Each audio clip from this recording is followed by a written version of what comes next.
Hello farmers and welcome to the Kenyan Farmer. In my previous video on post-harvest storage, I made a cheap vacuum pump at the farm. The pump used a pair of drip-line mini valves to operate, but one had to keep in mind the sequence of operating the valves. Not that easy. Now, in the streets of YouTube, I came across this video about making a bike pump. A nice video. So, after watching the video, I was left wondering, why not use the valves to operate the pump operation too? I had to try it out, but before using the valves, I had to modify the core.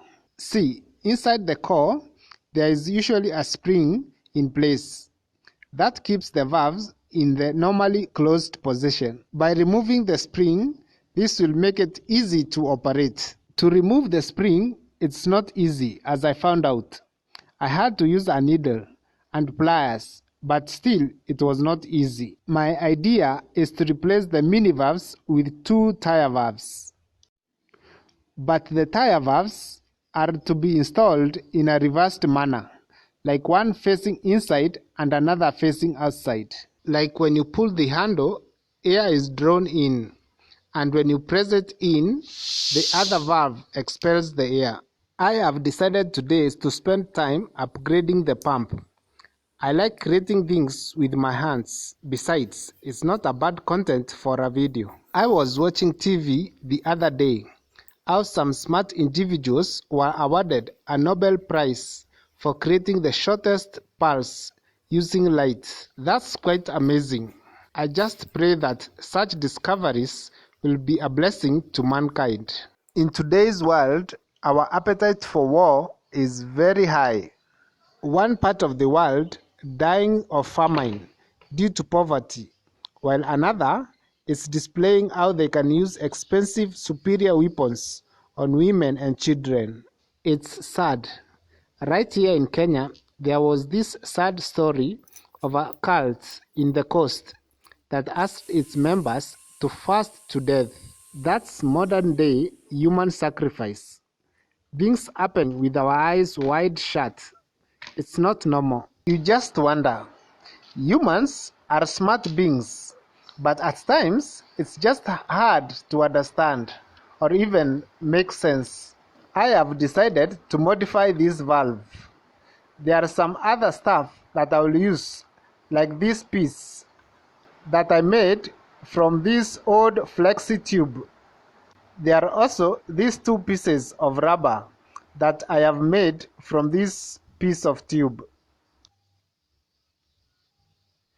There is a pair of nuts to fasten the valve, and these two rubber washers that I have made from the bike tube that I've already shown you. The total bill of materials is 0 Kenya shillings. And now the assembly process. This is not complicated. In fact, the hard part was just removing the spring from the core at the beginning. The rest of the items are fixed in a way to ensure no air leaks. And that's why I'm using improvised rubber washers. You can use your creativity to achieve the same purpose. Can you buy a vacuum pump for food packaging? Yes, you can. But I guess in Kenya, you have to order it from abroad. It's a shame that we have to import almost everything. Yet Kenya has very competent and skilled population. Now that the Kenyan shilling is getting weaker against the dollar, you can guess why importation is now bad for business. If you ask me, we should be exporting a lot instead. Young Kenyans can't get jobs anymore. In a nation of about 50 million citizens, about 3 million are jobless. That is a time bomb. And I know, and you know, that Kenyan youth are skilled and hardworking. No doubt about that. Some of the challenges that I've encountered while using hermetic storage is getting quality bags. As a farmer, you may find out that most of the bags that you buy are either punctured or are leaking air. Now, if the bag is leaking, this defeats the purpose.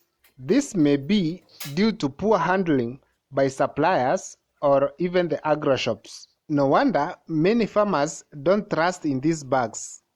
It's advisable that you evacuate the air by hand while packing and tie up the bag the right way. Something that I think is quite relative. I have seen different farmers do that in different ways. This is what has been working for me. Now, no matter the method you use for storage, it's crucial you constantly be monitoring your produce in the stores, maybe after every 2 months. If you're experienced, you can even hear the sound of the weevils in the bags. But of course, at that time, it means you're already in deep trouble. So, monitoring is crucial. Long time ago, I used to use the synthetic chemical dust, but you may be amazed to find even the chemical use is only effective for 3 months. After that, you have to redress again. Now, you cannot mix chemical and hermetic bags storage. Sorry, did I say you cannot? I meant you should not. English, English, English. You'll have to forgive me. These were the set of valves I was using on my first pump. They have served their purpose, I guess. I actually want to reuse this pipe. It's a piece of 16mm HDPE pipe, the same that you use for drip irrigation. I'll fix it at the intake line so that the task of vacuuming the bag will be easier. I don't have a full bag to pack for now, but I have some few kilos that I can use to demonstrate.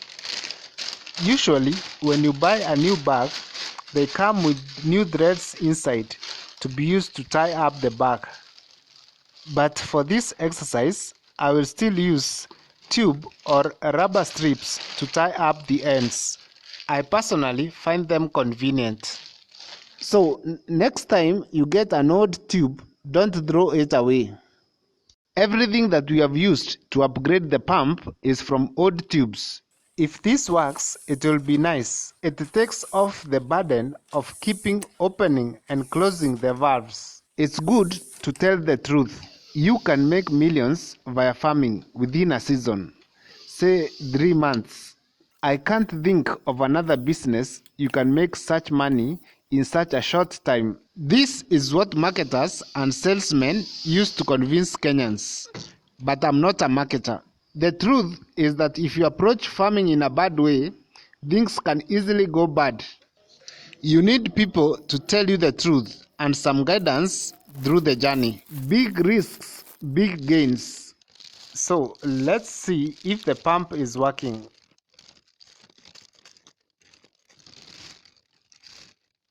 Dear Kenyans, we are back in business. This is very good. It's not every day that you have a successful project, especially when you're shooting a video. Easier said than done. In farming, there are risks and opportunities like many other businesses out there. You may try something and it fails, or even it may perform not as you expected. The journey is not always for faint-hearted. You keep improving day by day, and of course, you put God first. Thank you for watching. See you in the next video, and God bless you.